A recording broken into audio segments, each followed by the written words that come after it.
Hello दोस्तों। तो Indian polity के इंपॉर्टेंट वन लाइनर जो मैं आपसे डेली डिस्कस करता हूं, तो आज हम कुछ नए वन लाइनर लेकर के आए हैं आपके लिए। सबसे पहले देखिए, आर्टिकल 20 एंड 21, ये दो आर्टिकल हैं जो सस्पेंड नहीं होते हैं चाहे इमरजेंसी लगी होगी। ठीक है, इमरजेंसी के टाइम पे भी ये दोनों आर्टिकल सस्पेंड नहीं होते हैं। ठीक है, उसके बाद आर्टिकल 352, ठीक है, आर्टिकल 352 जो है इंडियन कॉन्स्टिट्यूशन का, वो नेशनल इमरजेंसी से रिलेट करता है। ठीक है, तो नेशनल इमरजेंसी से कौन सा आर्टिकल इंडियन कॉन्स्टिट्यूशन में डील करता है? आर्टिकल 352। ओके, उसके बाद आर्टिकल 356 जो है ये कॉन्स्टिट्यूशनल इमरजेंसी के साथ डील करता है। ठीक है, under article 356 president of India can be proclaim constitutional emergency. ठीक है, अगर कॉन्स्टिट्यूशनल इमरजेंसी प्रेसिडेंट को प्रोक्लेम करनी हो तो वो आर्टिकल 356 के अंडर कर सकता है। ओके, तो फोर्थ पॉइंट है, कितने तरह की इमरजेंसी जो है इंडियन कॉन्स्टिट्यूशन में गिवन है? तो 3 टाइप्स ऑफ इमरजेंसी जो है वो इंडियन कॉन्स्टिट्यूशन में है। ठीक है, भारतीय कॉन्स्टिट्यूशन में कितने तरह की इमरजेंसी है?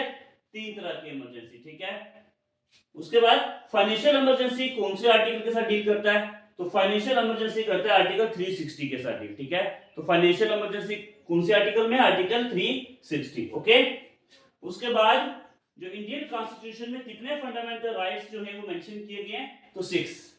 कितने? 6 fundamental rights are mention in Indian constitution. ठीक है, तो ये थे हमारे 6 पॉइंट।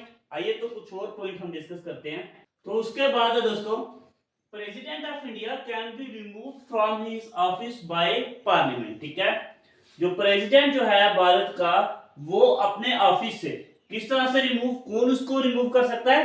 तो पार्लियामेंट के द्वारा ही रिमूव हो सकता है प्रेसिडेंट। ठीक है, उसके बाद है, देखिए, 12 मेंबर्स ऑफ अपर हाउस, ये राज्यसभा के 12 मेंबर, 12 मेंबर जो हैं वो नॉमिनेट किए जाते हैं इंडिया के प्रेसिडेंट के द्वारा। ठीक है, कितने मेंबर किए जाते हैं?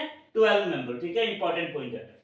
उसके बाद कितने तरह के रिट्स जो हैं वो हमारे इंडियन कॉन्स्टिट्यूशन में हैं? तो जो आपको दिखने को मिलेगी 5 टाइप्स ऑफ रिट। ठीक है, कितने? 5 टाइप्स ऑफ रिट जो है वो आपको इंडियन कॉन्स्टिट्यूशन में देखने को मिलेगी। ठीक है, तो फंडामेंटल ड्यूटीज कितनी है? तो हमारी 11 फंडामेंटल ड्यूटीज जो है वो इंडियन कॉन्स्टिट्यूशन में मेंशन है। कितनी? 11 फंडामेंटल ड्यूटीज। ठीक है, उसके बाद इंपॉर्टेंट पॉइंट बनकर के आता है, शारदा एक्ट जो है ये किसके साथ रिलेट करता है? तो Sarda act related to child marriage. Okay, तो इंडियन प्लानिंग कमीशन कॉन्स्टिट्यूट कब हुआ था? कब इंडियन प्लानिंग कमीशन जो है वो बना था? इंडियन प्लानिंग कमीशन 1950 में फर्स्ट टाइम कॉन्स्टिट्यूट हुआ था। ठीक है, 1950 में बना था हमारा इंडियन प्लानिंग कमीशन। ठीक है, तो ये थे हमारे आज के 12 इंपॉर्टेंट पॉइंट। ठीक है, रोज की 1 या 2 वीडियोस आपको प्रोवाइड करूंगा इंडियन पॉलिटी के इंपॉर्टेंट वन लाइनर की। ठीक है, तो मिलते हैं नेक्स्ट वीडियो में, तब तक के लिए धन्यवाद।